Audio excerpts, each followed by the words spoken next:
What a game of football. We knew this Liverpool team were going to concede goals, but we also knew they were going to score. From that, I think we have learned a lot. So in this video, we are going to talk about the 4 things we learned from Liverpool against Bournemouth. I think that was just a brilliant game all around, and something I think we just missed throughout the summer. Obviously, everyone was tuning in to see what was going to happen. Were Liverpool going to show vulnerabilities? And I think they did. Or were they going to be able to get it over the line? And they absolutely did that too. So let's get into it. Okay, there is no doubt the first person we need to talk about is Hugo Ekitike. How good was this man? And I'm going to put up some stats about his performance up on screen now. So as you can see, a Premier League debut to remember for Hugo Ekitike. The 23-year-old became the first ever Frenchman to score and assist on his Premier League debut, and just the second Liverpool player to achieve this feat after Darwin Núñez. Hopefully he has a better career at Liverpool than Darwin Núñez. But his game by numbers: 34 touches, 4 touches in the opposition box, 4 shots, 4 out of 5 aerial duels won, 2 shots on target, 2 chances created, 1 goal and 1 assist. He was absolutely unbelievable. In terms of a debut, I don't think he could have got much better. And obviously him coming in, you're kind of thinking, what way is he going to fit into this team? There's obviously a lot of talk of Isak coming in. But I think seeing how he plays today, some of the touches, the layoffs, and I think this goal just kind of sums him up. Like, he comes out deep. Yeah, we can see him. He's highlighted here. You have the likes of, obviously, Gakpo is up here, and Wirtz is kind of a little bit further ahead of him. So you have those kind of more attacking midfielders ahead of him, and he's obviously a striker, but he's not afraid to come in and get involved in the game, and that's exactly what he does. And you can see he's obviously looking for someone to lay it off to. McAllister is obviously playing as that deep line midfielder for Liverpool today, and he lays it off to him, but then he goes on the return, and then we move it on a tiny bit. Obviously then the space opens up for him. He's pulled out the Bournemouth centre-back, and then he has all this space to run into, which he absolutely does. And I think it's the sign of a good forward when he's not afraid to obviously leave his top of the pitch position and get involved in the play. Because I think with how Liverpool's attack is, it's very fluid. You want players that can kind of come in and out. Wirtz has obviously played a little bit up front as a false 9. Gakpo cuts in a lot. Salah obviously cuts in from that side. And you need almost like a Bobby Firmino type to kind of get the best out of these players. And I thought Ekitike did that brilliantly. So he picks up the ball. He makes his move. He comes in. Obviously, you need a little bit of quality when you're going 1v1 with the defender. You can say you got a little bit of luck, but I think you make your own luck when you come into those positions. And he got the benefit of the doubt, was able to go through, and then took his goal brilliantly. It was a great finish. I think the keeper maybe dived a little bit early, but at the end of the day, he still has to score. And I think that goal, he had some other touches. He wasn't afraid to get physical with Bournemouth defenders, and he wasn't afraid to obviously come short and get involved in play, as I said. And there was a touch just in the start of the second half where he laid off Wirtz, and Liverpool nearly got in the left-hand side. It just didn't come off in the end. But overall, he was absolutely quality. And if we move it on to the second goal, he's involved again. Hugo Ekitike is involved again. And you can see him here, as we talked about. He's not afraid to rotate out of that kind of middle of the pitch, but he's obviously pinning the centre-backs as well. So you can see he makes that move across. He comes across to the right channel, just where Gakpo is. Gakpo is hugging the touchline, so there's a little bit of space there, and that's where he gets the pass. The ball comes into him, takes a lovely touch, waits for Gakpo. I think that's the important thing. He waits for Gakpo to come, and then obviously you can see Gakpo. Sorry, that's not the right one. You can see Gakpo here. He's obviously waiting for Ekitike to lay it off, and Gakpo, and we're going to come on to now in a second, was absolutely brilliant. I can't talk about how difficult that is. Coming inside, you have 3 or 4 defenders trying to close you down. Takes a touch, takes another touch, and then buries it into the bottom corner. So Ekitike, absolutely brilliant. And I don't think that performance could have been any better. But moving on to Cody Gakpo. Obviously, he gets the second here for Liverpool today. And I genuinely think, and let me know in the comments what you think too, Cody Gakpo is one of the most underrated players in the Premier League. And I did a match report on the Finalysis. If you aren't aware of Finalysis, it's this new app where any Premier League fan, verified fans can give their opinion.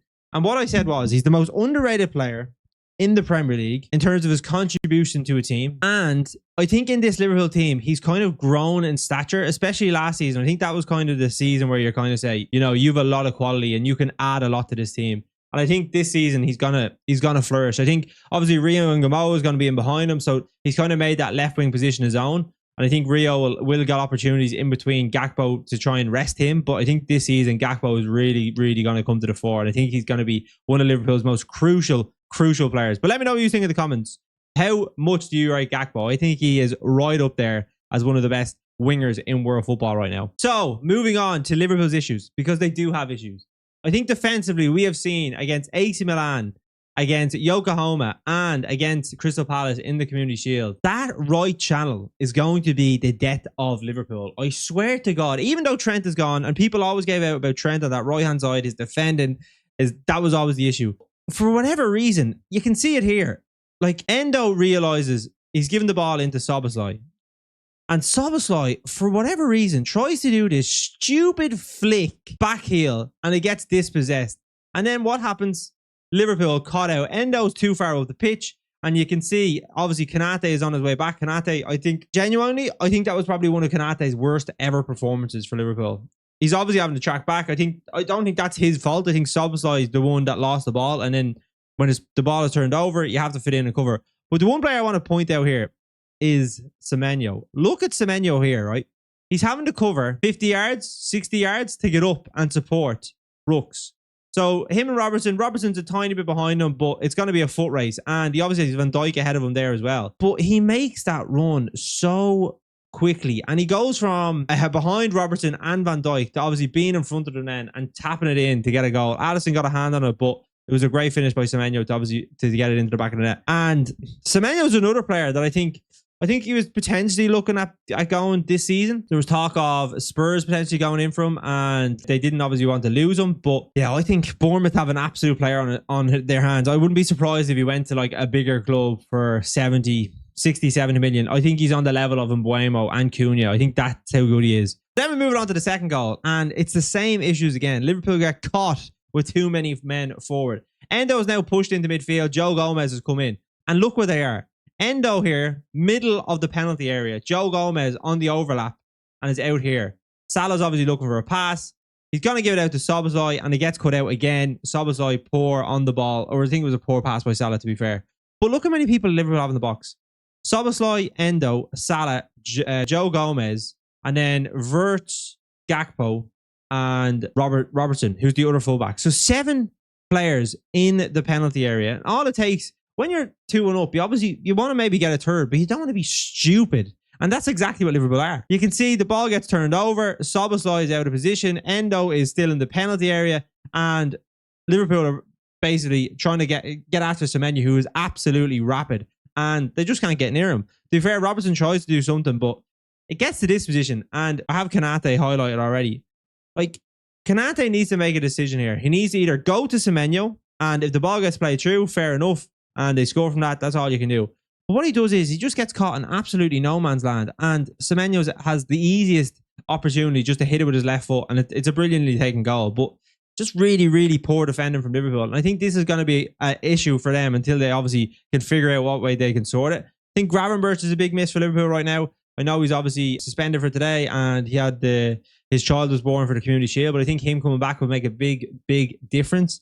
But overall, that would be the worry for Liverpool. On the flip side of that, as I said, Liverpool with this team, Gakpo, they have so many goals. And that is none other than the man that has been written off, Federico, getting an absolutely brilliant finish in the 88th minute. How important could that be come the end of the season? I know we're obviously early in the season, but how important could that goal be come the end of the season? And Chiesa, there's obviously a lot of talk of him potentially go back to Italy. He's obviously not had it his own way at Liverpool. Some fitness issues. Slot hasn't given him too many opportunities. There were some eyebrows raised when Slot took off Wirtz and brought on, but he got his fruits from his labour. And I don't think any player deserved it more than him. And you can see how happy the Liverpool fans were, or sorry, the Liverpool players were when he got that goal, and how big that goal could be. Because listen, every point counts. I think every single point is going to count coming into the end of the season. And goals like that, where Liverpool maybe not at their best, especially at the start of the season, they're probably still trying to figure out some of their issues.